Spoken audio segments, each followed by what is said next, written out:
Raducanu's done it again. 4 wins in a row for the Brit. She goes through into the quarterfinals for the first time, and Joao Fonseca goes tumbling out of Miami. Alex de Minaur was just too strong.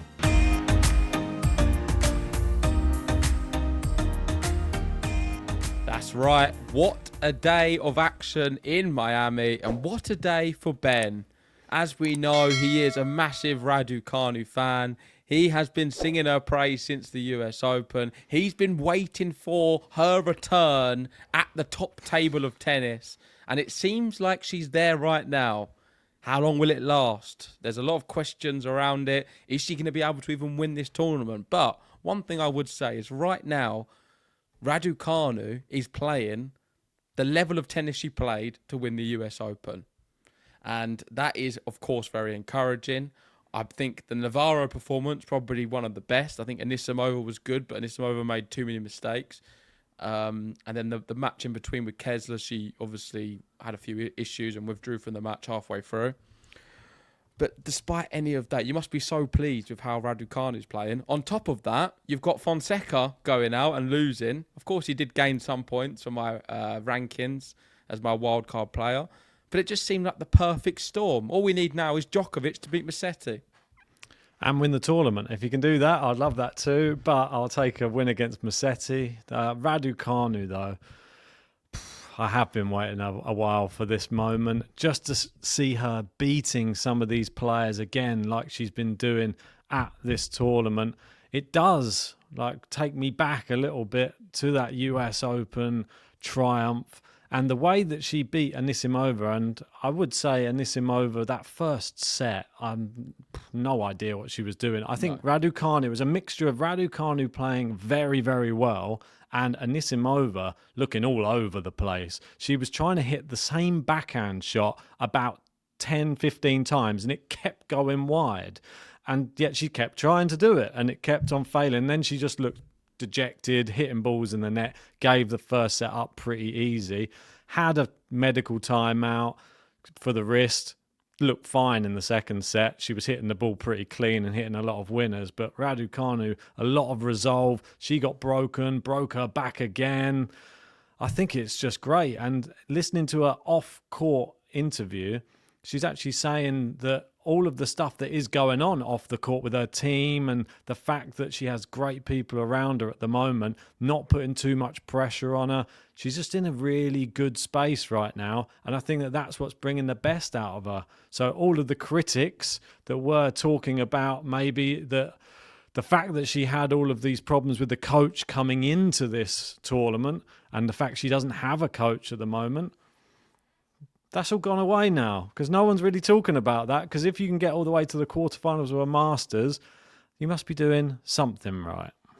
I think it comes from within more than external, though, with Raducanu.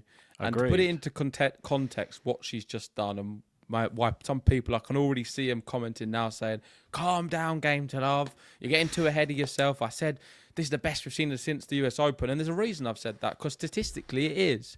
It's the second time in her career Raducanu has won 4 matches at a WTA level of a tournament. The first time was 2021 US Open, now 2025 Miami. So that just explains everything what we're talking about with her. She does not win tennis matches back to back, and she hasn't done it since the US Open. She's now done that into the quarterfinals. It's going to be tough. I think she's got Iga coming up at some stage. Pegula next, semi-final. If she's to get through Pegula, it'll be maybe an Iga. But you can't even look past Pegula. Pegula's one of them consistent tennis players on tour, consistently top 10, probably top 8, top 7, and good on the hard courts in America. I feel like there's a lot of things against Raducanu, but I do believe that Pegula still is a winnable player. She's not going to have that real power side to her game. But let's see how it goes on.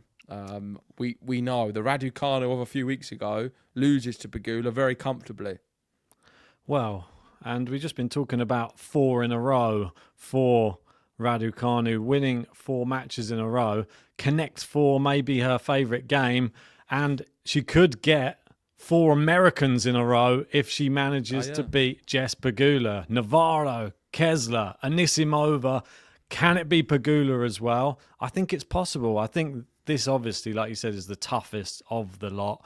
Pegula just beat Kostyuk in convincing fashion, and that I thought was an impressive win considering the last time those two played, Kostyuk actually beat Pegula as well. So Pegula's always good in a Masters event. We know that she can go deep, but she's coming up against a Raducanu who is in inspired form, and she is serving well. Her backhand looks good. Forehand looks very, very dangerous. She's keeping the ball deep on the court as well, which has caused Anisimova all sorts of problems in that last match. That's why she wasn't able to step in the court like she normally does and just get power behind the ball. She didn't lose a service point in the first set. It was phenomenal. It's amazing. She was finding a lot of first serves. I believe it was 10, only 2-second serves.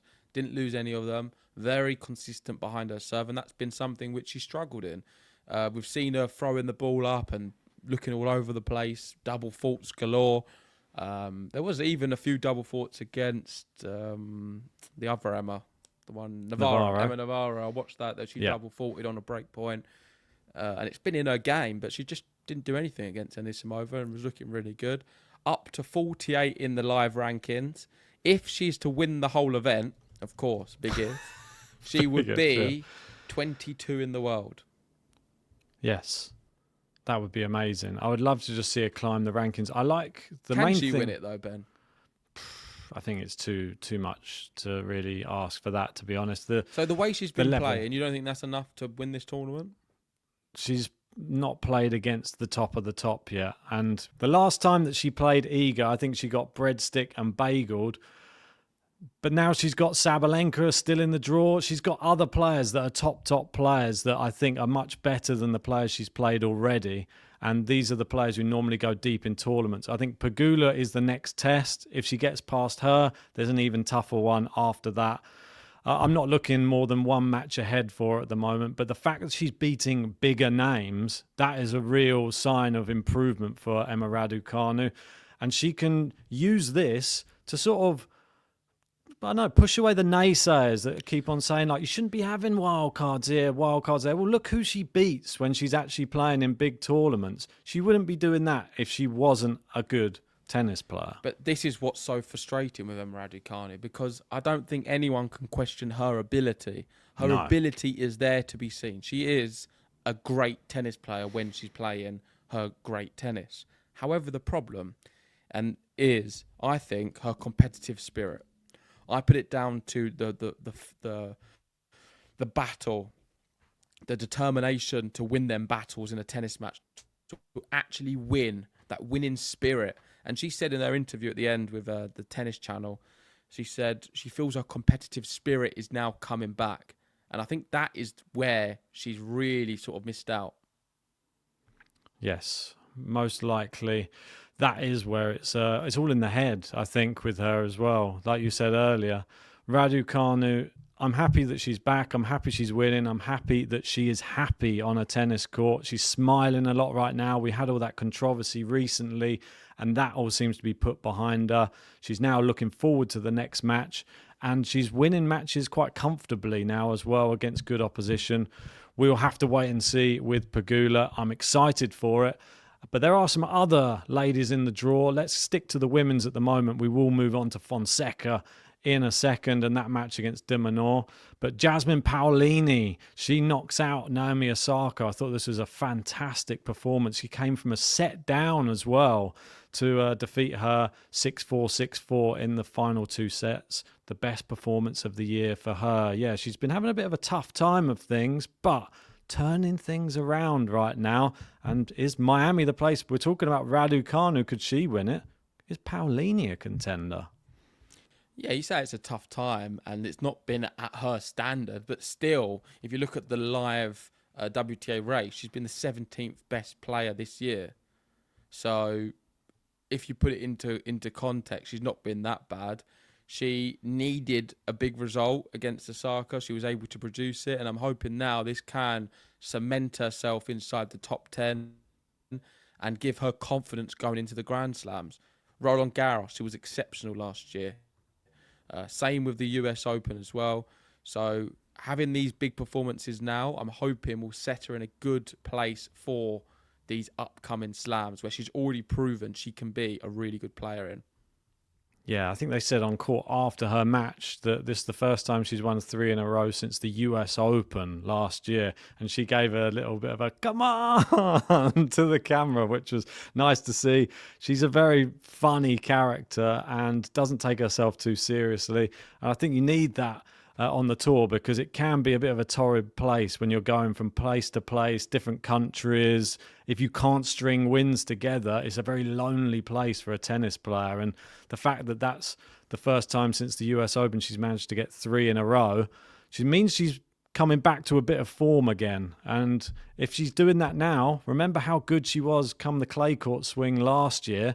If she can continue that all the way through, could have a great rest of the year. But let's wait and see. We're going to get some quarterfinal predictions very, very soon as well. Somebody who went out, who I've put as a predicted number 1 for the end of the year, and it's not looking that great. She's up and down all year.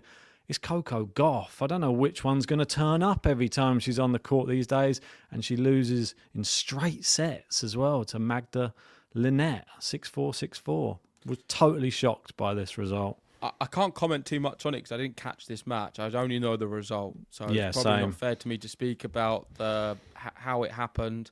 I think I was sleeping when it happened because I was really tired and I slept on the sofa last night watching some of the tennis. But with Coco Gauff, like you say, needs to get a little bit more consistency. Similar to Alcaraz on the men's, I think Alcaraz has a higher ceiling than Coco. I don't look at Coco Gauff as a world number 1 player. I know you do. I don't think I'd ever have her in the as the top player on the women's tour.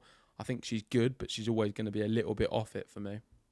So I'm not that surprised. And I think this is what you'd expect with her. Alcaraz is different. We're seeing inconsistencies there, and I think he needs to iron them out because for me, he has the ability to be the very best. I think Coco does as well. I think hers is a lot of a mental side of her game as well. We say this across the whole sport. Tennis is a mental sport because we know how good physically all of these players are as athletes. There's only certain players that are the ridiculous elite of elite athlete, but the rest of them, they're all fighting it out in a mental state on a court, and you get to see how powerful some of these players are. You've seen how well Mira Andreeva's been able to conquer her mental state on a tennis court. She was obviously dealing with some physical problems against Anisimova in her last match, but I don't think you can blame her. She's won back-to-back Masters. Trying to go for 3 in a row is a little bit of a long slog, so I know that I said that I hoped that she would do it, but yeah, I think I was only dreaming when coming with that prediction. Somebody else who's just gone through had a bit of a walkover as well, a bit shocked. Iala didn't even have to play Badoza, and now she faces Iga. So doesn't even get the little building block of playing a nice, powerful player in Badoza who's pretty good on these courts. She goes straight in now to face Iga, but she will be well rested. That's an interesting. I don't think it means anything. Iga's going to be too strong, and I think we should probably give our predictions. Yes. So I'm going to have Iga beating Iala in straight sets. It's going to be a baptism of fire for her. Great opportunity to play one of the very best, but I can only see it going one way, and I don't think she's going to win a set. How do you see that one going? I'm going the same. I think that will be the occasion will get to her. I will say on that one. Pegula Raducanu, I'm not so sure on. Maybe we save that one to the end. Yes. Paolini Linette, I do think Paolini will win, but it will be 3 sets. I think Paolini will win in the end and sort of grind her out, but Linette is playing quite well, and I think she has the ability to take a set but not win the match. Yeah, I'm going to go straight sets Paolini. If she's beating Osaka, that's going to put you in good stead for beating anyone on hard court. So I'm going to go Paolini in straights. Sabalenka versus Kim Won-jung. I think this is a tournament where maybe she could really challenge Sabalenka. She's never beaten her before, I think in 5 meetings between the two. But she's playing some good tennis again. She's another one up and down, like a bit like a Coco Gauff as well, Kim Won-jung. Do you think she can challenge Saba? No, I think Sabalenka will win this one in straight sets. I might go for a bit of an upset, and I might go for her to get her first win over Sabalenka. I think when she's playing well, she can challenge the best players. And I'm going to just go for a risk and say that she's playing her best tennis. Saba has a slightly off day, and we get the win for Kim Win-jung. And now the big one. Let's zoom in a bit more. Raducanu Pegula. Who are you going for? I mean, she can win. She can, but I don't think she will. And I'm going to have Pegula winning this one in 3 sets. I'm going to give Radu a set. But Pegula's going to grind her out and just be a little bit more consistent in big moments. But if we do see the best version of Raducanu, like we have seen these last few matches, or close to her best, then she is a better player than Pegula. Yeah, Pegula's made 2 semi-finals before quarterfinals last year. I think I'm going for the lucky number 4. I'm going to stick on the bandwagon. I've doubted her before.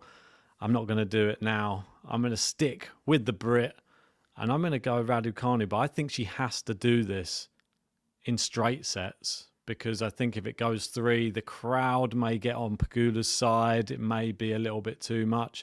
And I think I want to see that same Raducanu at the US Open when she was just like wiping the court with people. If she plays that tennis, I think she can win in straights. Okay. So moving on to the men's, we're only going to be speaking about Fonseca. It was the big matchup of the evening time, and it was like being played in Brazil. The joke Alex de Minaur made was, "Thank you, Rio." Of course, some people criticising him, but others seeing the joke in which it was meant. If you don't know Alex de Minaur by now, he's one of the kindest, most professional people in tennis, and he's not someone who's going to say that in a nasty way at all. It was purely meant in a comedic way, so I don't think anyone should get on his back. And he was right in what he was saying. It felt like the whole stadium were there to support Fonseca. I've never seen so many Brazilians. It just shows how many South Americans there are in Miami, and they were all there to support him. This guy attracts crazy crowds, and I think the reason is not just because he's a young, great player from Brazil. His style of play is very watchable. Nobody has the power which he possesses out of the blue. Like, you're not expecting it, and all of a sudden he just tears a forehand from somewhere in the court. You're not expecting it. It's usually a defensive shot, and he just finds a winner or a massive forehand out of nowhere, and you can hear the crowd every time he does it. They're in disbelief. They love it, and they cheer on every single point as well. No matter how he wins it, they will cheer so loud, and it's a crazy thing to see on the tour. I thought we'd seen this with Italian fans, but these Brazilian fans are something else. They're really giving us something special on the tour now. Everywhere Fonseca goes, you get a big crowd. But it wasn't enough. And Alex de Minaur, this match, I watched the whole match as well with this one. I know it went on until 2 a.m. and I probably should have gone to bed, but I was hooked just because I didn't know which way it was going to go. And Alex de Minaur had all of them against him. And I quite liked the fact that he rose to the level, not just with his game, but with his demeanour on court. I think he knew that everybody was cheering against him. Everybody was cheering every time that he made a mistake. So every time he won a point, he was giving it his loudest roar, like, come on! Every time Fonseca made a mistake, come on! He was giving it to the crowd back. And you just saw, this was the difference between somebody high up the rankings who's pushing, I said, maybe top 5 come the end of the year. I think he's so consistent, and I think this was the equivalent of a knockout puncher in boxing versus somebody with amazing cardio who would just get all the way to the 12th round and completely finish you off with like little jibs, jabs, everything. And that's what happened. Fonseca sort of punched himself out in the first 2 sets, and then Alex de Minaur took over, and it was brilliant to see. Fonseca was fantastic for the majority of the match, but Alex de Minaur stuck in there, rally after rally. It was so impressive. And then he got the win. So well done to Alex de Minaur. Yep. And next up, he has Matteo Berrettini, which I think should be a very good matchup. De Minaur would consider himself favourite for that. and I'm sure he knows what the game plan is. Berrettini is coming back to some kind of form, but I think de Minaur, if he plays like he did against Fonseca, he should really fancy himself to get that done in straight sets. And no disrespect to Berrettini, but Fonseca, his backhand is a lot better. And he was actually pushing de Minaur around the court with that backhand, from the back of the court, from the middle of the court. I think Berrettini's better at what he does with this 1-2 punch. But when he's lost that, there's not many other avenues he can explore. And I think Alex de Minaur's so fast around the court, so good now at going toe-to-toe with a big hitter as well. He's proved it against Fonseca. I think this will be an easier match, if I'm perfectly honest. As long as he can get the serves back in play, I think that he will be able to dominate him in the rallies. Yeah, I'd agree with that as well. I know I did say this was the only thing we're going to speak about on the men's, but let's end with a preview of Novak Djokovic's match. He's playing Lorenzo Musetti. I've predicted this match, and I thought Musetti was going to win. I'm going to double down and stick with that.